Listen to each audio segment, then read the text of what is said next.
Terry Smith. I am one of the tour guides at the Cool Spring Power Museum.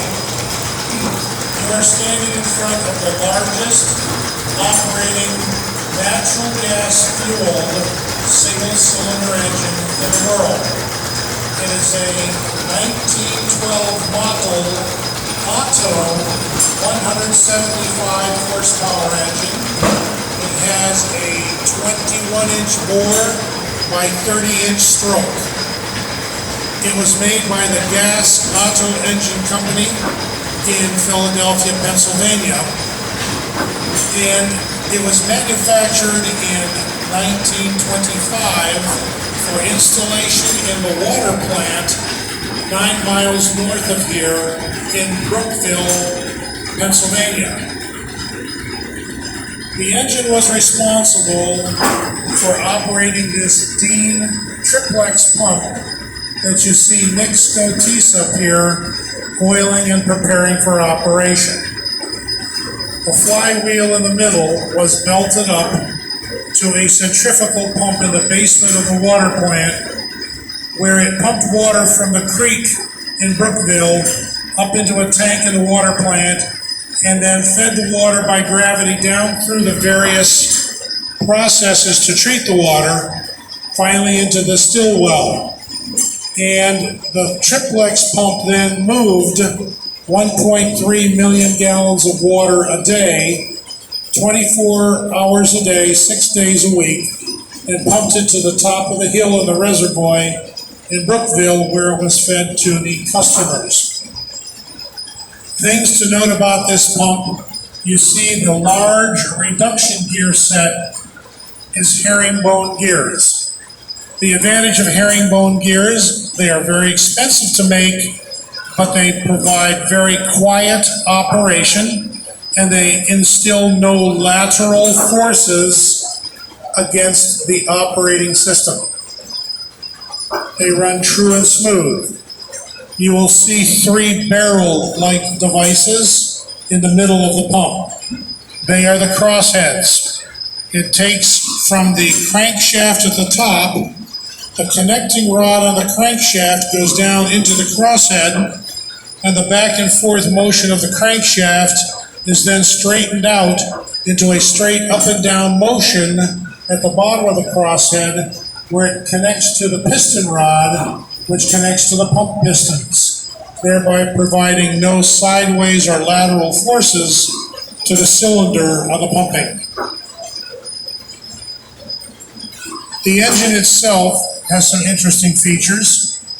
The high pipe that is in the middle of the engine is the air intake.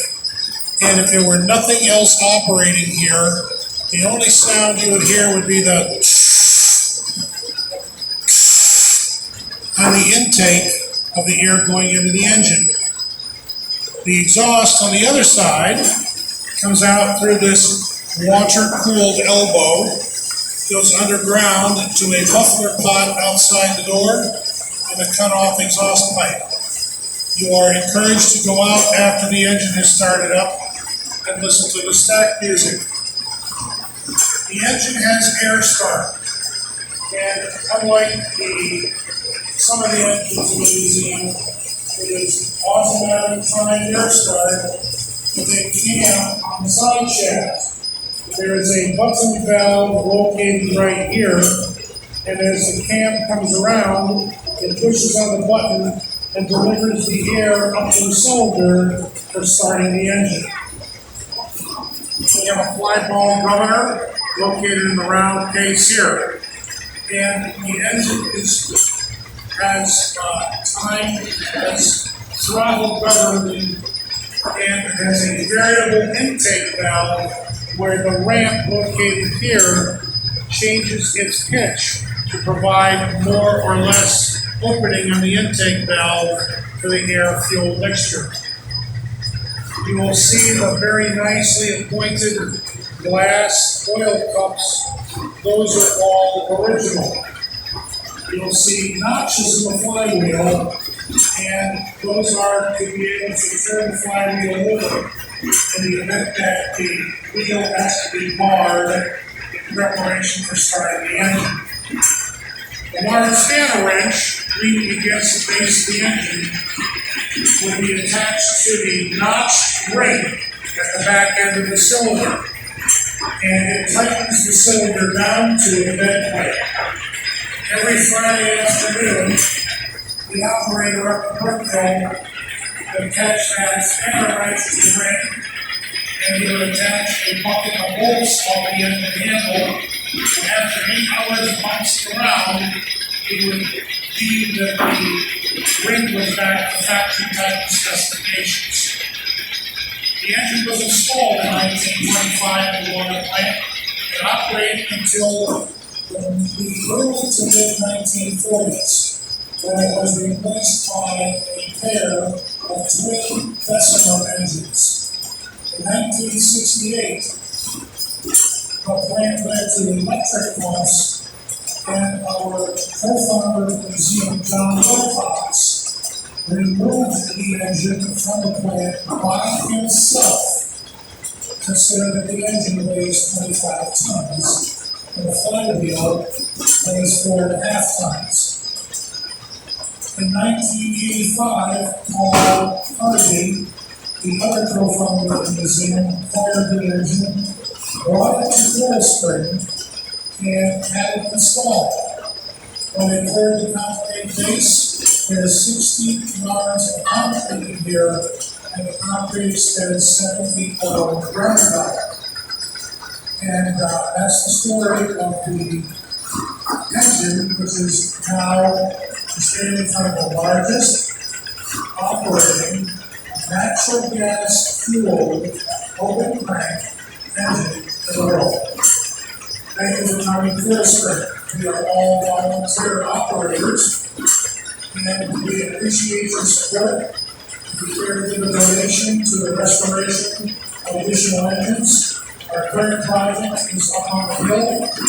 We are restoring a 1903 Airblast diesel, building a building to house it, and we greatly appreciate your support.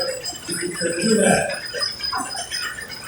Nick Stratis, our volunteer operator, is from Mansfield, Ohio.